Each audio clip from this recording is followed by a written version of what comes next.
For a couple of years now, the A series devices from Samsung have had the same look and design, the same vertical triple camera design. This year though, they tweaked the design a bit, and I think I really like it. But what else did they change? Let's find out. Okay, so they didn't change what you get in the box. It's still just a phone, a SIM card ejector pin, and a USB-C to USB-C charging cable. With this phone, you kind of have to spend extra on accessories. You have to get a phone case, because this phone has a glass back. You don't want that to break. You would also need to get a 45-watt USB-C charging brick, because I don't think you have one at home. I mean, you could use any USB-C charger, but it wouldn't charge as fast as when you use the right fast charger. So yeah, you need to spend extra on accessories with the A56. Now that we know that, let's move on and talk about this phone's design. I actually like this phone's new design. I also like that they didn't go too far away from the typical Samsung look. They still kept the triple camera vertical arrangements, but instead of having the cameras be on their own, they're kind of together in one module. They did this exact same thing for the A36 and A26. Let me know what you guys think of the new A series look. Besides the slight camera arrangement redesign, Samsung also made the A56 thinner, lighter, and taller. Slightly taller. The glass on the front remains Gorilla Glass Victus Plus, while the glass on the back has been upgraded from Gorilla Glass to Gorilla Glass Victus Plus. Even with the upgrade, I would still recommend buying and using a phone case, because this would break if it drops. The A56 also has an IP67 rating. I've reviewed a couple cheaper phones in the past 2 months that come with an IP68 and 69 rating, so I believe Samsung could have upgraded the IP rating. But IP67 is still very fine. Taking a look around the phone, you'd notice that we still get the power and volume buttons on the right, 2 mics up top, a single firing speaker at the bottom, 2 more mics, a USB-C port, and a tray that houses 2 nano SIM cards. So just like last year, there's no headphone jack and there's no SD card support. I'm actually okay with the headphone jack being gone, because at this price point, you most likely already have wireless earbuds, or you can afford one. What I'm not quite okay with is the lack of SD card support. I mean, if this phone started at half a terabyte or even 256 gigs of storage, it would have been okay. But no, this starts at 128 gigs. I know Samsung is not bringing back SD card support, but can you please upgrade the base storage to 256 at least? The A56, just like last year, comes with an under-display fingerprint reader, which works well. It also comes with eSIM support. I think that's a very underrated feature.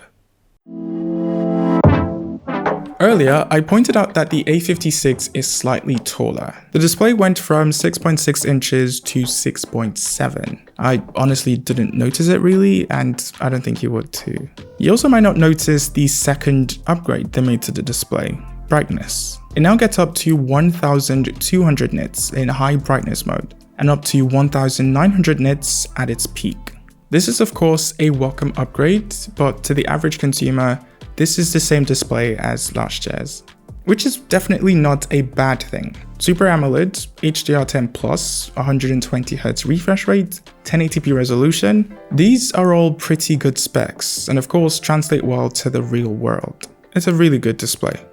The A56 also has 2 speakers, one at the bottom and one at the earpiece slot. I think they sound fine. Actually, I think they sound really good.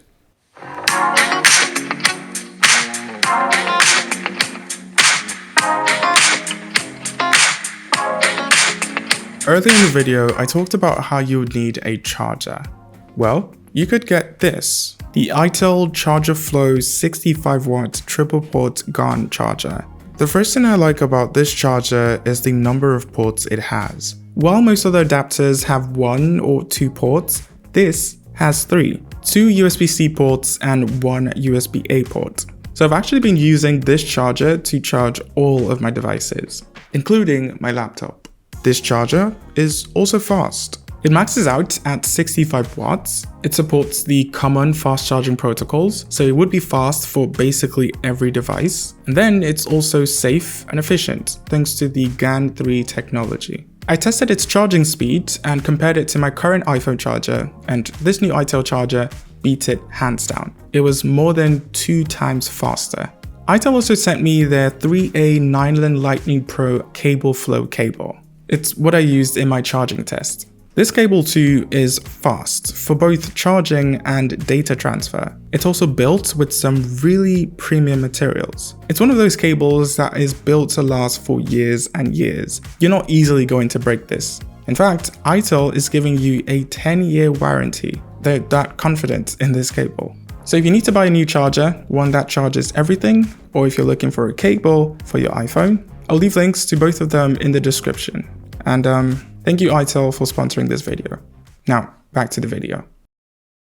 Software for a while now has been Samsung's strength. In fact, for a lot of people, it's the reason to buy a Samsung phone, especially at this price. Software support is best in class. I think this will get 6 years of major OS updates. It's also very stable. Like, sure, there are bugs every now and then, but for the most part, it's stable. One UI also typically comes packed with features. They added the Now bar, which we first saw on the S25s. I and basically everyone else thinks it's awkwardly placed, but hey, at least it's here. You can also now resize widgets, you can make folders bigger, and then for AI features, there's Remaster, Object Eraser, Circle to Search, and a bunch of other features here and there. And the really cool thing is, because this is getting 6 years of OS updates, you definitely know that there are more and more features that would come to this phone. So yeah, I think software is really nice. There's nothing to complain about. Oh, and by the way, this is running on One UI 7 based on Android 15. Next up, let's talk performance. The A56 is rocking the Exynos 1580 processor, which on paper is kind of a significant upgrade from the 1480. Storage also got an upgrade, at least when compared to the base variant of the A55. Samsung went from UFS 2.1 on the base variant to UFS 3.1 on this year's base variant. UFS 3.1 is faster than UFS 2.1, so apps should open quicker, the phone as well should just feel smoother. It's definitely not a night and day difference, but there is a difference, so that's fine. I'm definitely not a heavy gamer, but I do know that with this phone, you can play your favorite games in HD graphics and high frame rate. Except for Warzone. Izzy, in his video, mentioned that Warzone, as of right now, is barely playable on the A56. But I'm sure Samsung is working on an update to fix this, like they did with the A55. It's just that we don't know how long that would take. So yeah, the A56 chipset is very fine for the price. But when it comes to optimization and honestly raw power, it's not the best. Its cameras though might be the best for the price. This uses almost the same camera setup as last year. The only thing that's different is the selfie camera. It went from 13 megapixels to 12. Samsung's A50 series devices are kind of known for having pretty good cameras, and this one follows that trend. I think it produces very, very solid photos, specifically that main camera. I think it does produce really good photos. The 12 megapixel ultra wide is fine, it definitely gets the job done, but once you start to pixel peep, you'll notice it's not as detailed as the main camera. This was a thing on the A55 and it's still a thing here. Also, like the A55, the A56 doesn't have a telephoto lens. So the 2x mode you see in the camera app is actually a crop from the main sensor. It's still fine, obviously, but it would be nice to have a dedicated telephoto lens. Just like the A55, this will take decent selfies. From my tests, low light photos tend to struggle a bit, they have a bit of noise, but if you give the phone enough light, you'd get better results. Okay, so this is what the front-facing camera of the Galaxy A56 looks like. Let me know what you guys think of it. I think it's alright. Let's go.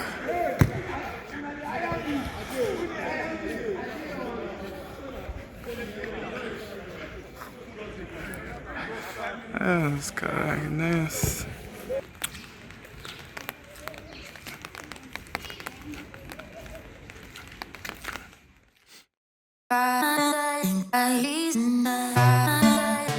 Last but definitely not the least, let's talk battery life and charging. The A56, just like its predecessor, comes with a 5000 mAh battery. With average use, this would last you a whole day. But on those days when you're seriously on your phone, watching movies back to back, gaming for hours, yeah, you would need to charge before the end of the day. So there's nothing really exciting about this phone's battery, but at least charging got an upgrade. The A56 now supports 45 watt wired charging. That's almost double the charging speed of the A55. Samsung says it will take about 70 minutes to go from 0 to 100%. As we've talked about, Samsung doesn't give you the 45 watt charging adapter, so you have to go buy yours. So that's the Galaxy A56. It comes with a new design, a new faster processor, and faster charging. And I actually think the A56 is a very good, solid, balanced smartphone. But I also think it's not the best smartphone you could buy for the price, at least spec-wise. There are other sub $400 smartphones that come with a dedicated telephoto camera or a better ultra-wide camera. Some of these other phones have bigger batteries, faster charging. The Poco X7 Pro uses the Dimensity 8400 Ultra chipset, which is much better than the Exynos 1580. My point is, there are phones with better specs. So should no one buy the A56? Also, no. Because for me, just like the A55, I think the A56 is great for those who want a phone that is good at basically everything, not necessarily the best, but also a phone that would stay good at everything for a long time. Because again, the 6 years of Android updates you're getting with this is actually what separates this from the rest. Also, there's the fact that this is available globally, and then the Samsung brand name. We can't forget about that. So yeah, I think if you're thinking of buying the A56, it's a good smartphone, not perfect, but good, and it's definitely worth it. If you have the A55 though, don't be in a hurry to upgrade. Those are my thoughts on the Galaxy A56 5G. Thank you guys so much for watching. Do let me know what you guys think of this phone down in the comments, and I'll see you when you see me.